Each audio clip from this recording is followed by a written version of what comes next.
జనవరి 26 నుంచి మాకు తోడుగా మీరు. ఇకపైన సోమవారం నుండి శనివారం వరకు ప్రతిరోజు మధ్యాహ్నం 3 గంటలకు.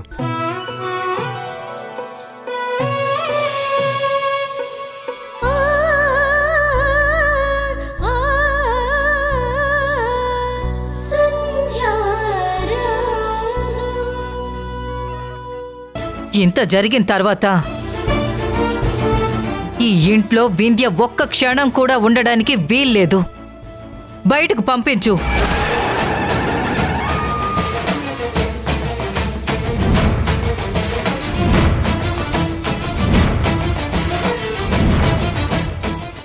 అత్తయ్య, మీరు ఆవేశంలో ఉన్నారు. అసలు ఏం జరిగిందో మీకు తెలీదు. నాకొక్క 10 నిమిషాలు టైం ఇవ్వండి. ఏం జరిగిందో నేను వివరంగా మీకు చెప్తా. 10 నిమిషాలు కాదు కదా, 10 సెకండ్లు కూడా నేను నీతో మాట్లాడను. వెళ్ళు, బయటకు వెళ్ళు.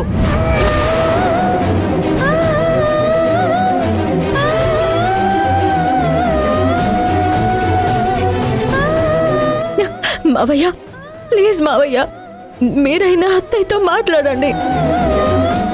ఎందుకమ్మా మమ్మల్ని ఇలా మోసం చేశావు? నీకు సమస్య ఉంటే సమస్య ఉందని చెప్పుకోవాలి. నీకు పుట్టబోయే బిడ్డ కోసం ఉయ్యాల కొని పేరు సెలెక్ట్ చేసి ఆడపిల్లో మగపిల్లాడో తెలియకుండానే షాపింగ్ చేసి మీ అత్తయ్య ఎన్ని చేసిందమ్మా? నిన్ను నమ్మడం, నీ మీద ప్రేమ చూపించడం మీ అత్తయ్య చేసిన తప్పా? ఎన్ని రోజులు నిన్ను ఇంటి కోడలిగా ఎప్పుడైనా చూసిందా? ఒక కన్న కూతుర్లా చూసుకున్న మీ అత్తయ్యని, నన్ను, మా అందర్నీ మోసం చేస్తావా?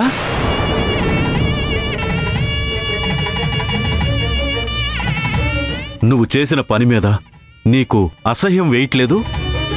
ప్లీజ్ మావయ్య, మీరు నన్ను నమ్మండి. నేను అసలు మీకు చాలా విషయాలు చెప్పాలి. వీటన్నిటికీ కారణం నేను కాదు, ఇదిగో ఈ మౌనిక. నన్ను అర్థం చేసుకోండి. రాజేష్, తననిక్కడి నుండి బయటకు పంపిస్తావా? లేదంటే ఇప్పుడే ఇక్కడే నా ఒంటి మీద పెట్రోల్ పోసుకుని నిప్పంటించుకుని చచ్చిపోమ్మంటావా?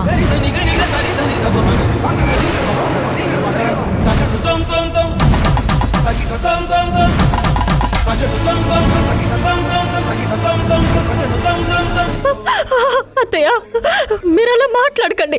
చెయ్యొదులు.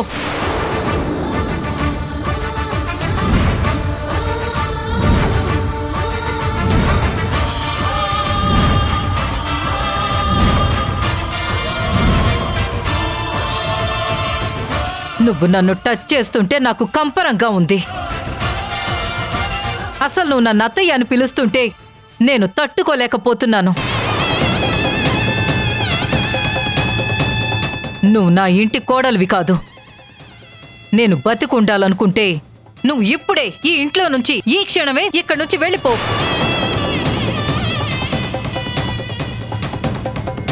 రాజేష్, వింధ్యని పంపిస్తావా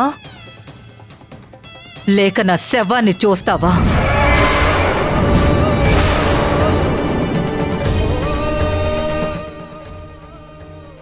అమ్మా, ప్లీజ్ అమ్మా. బంటి, పెట్రోల్ తీసుకునిరా.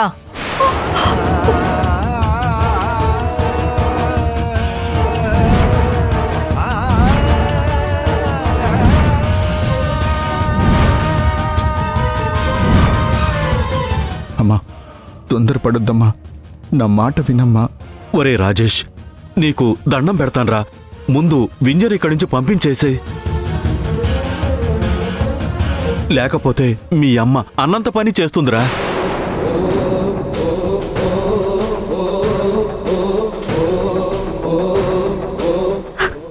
వద్దత్తయ్య, నా కోసం మీరు ప్రాణం తీసుకునే పరిస్థితి రాకూడదు.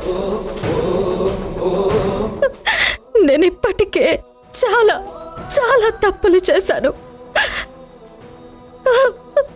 నా నా స్నేహితురాలిని దూరం చేసుకున్నాను, మిమ్మల్ని దూరం చేసుకున్నాను.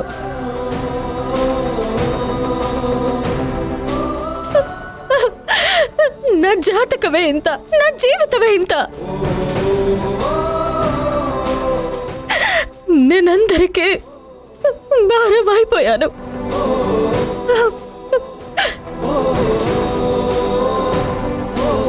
నేను వెళ్ళిపోతున్నాను.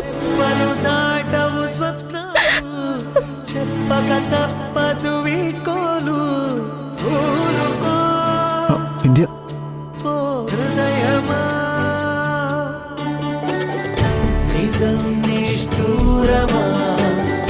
తెలిస్తే కష్టమా, కన్నీటికి చెప్పవే ప్రేమ, ఫలిస్తే పాపమా, కలిస్తే కోపమా.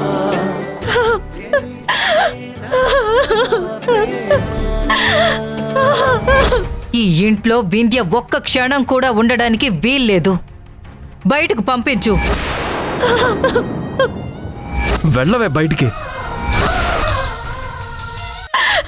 తప్పు జరిగిపోయింది. ఇప్పుడు నేనేం చెప్పినా అర్థం చేసుకునే వాళ్ళే లేరు. స్నేహితురాలు లేదు, కట్టుకున్న భర్త లేడు, నాకు అత్తారిల్లు కూడా లేదు. ఇంక నేను ఎవరి కోసం బ్రతకాలి? నేను బ్రతికి ఏం సాధించాలి? లేదు, ఇంక నేను బ్రతకూడదు.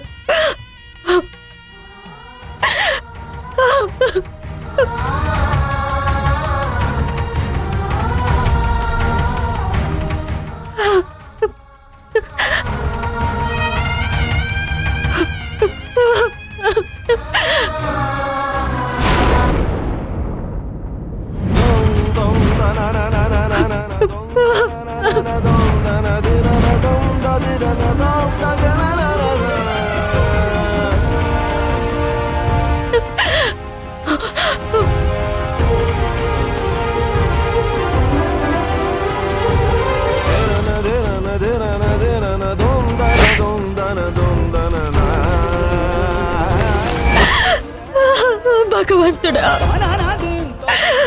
ఆవేశంతో చేతులా నా జీవితాన్ని నేనే నాశనం చేసుకున్నాను.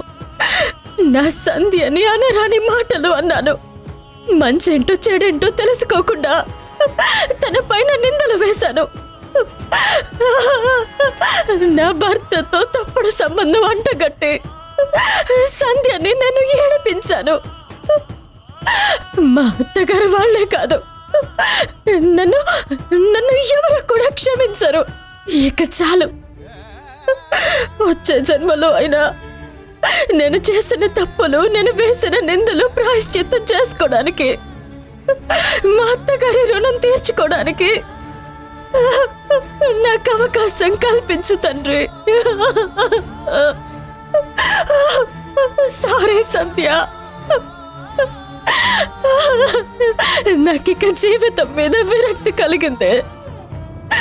నాకింక మీరెవ్వరూ లేరు. ఇంక నేను బ్రతికి ఏం సాధించాలి? నన్ను క్షమించు సంధ్య.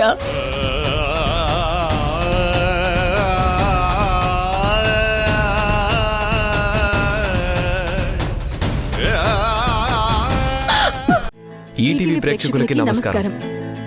ఊర్మిళను ఎదిరిస్తూ మేం చేస్తున్న ప్రయాణానికి మీరు చూపిస్తున్న ప్రేమకి కృతజ్ఞతలు తెలుపుతూ ఇకపై జనవరి 26 నుంచి సోమవారం నుండి శనివారం వరకు ప్రతిరోజు మధ్యాహ్నం 3 గంటలకి మిమ్మల్ని పలకరించబోతుంది.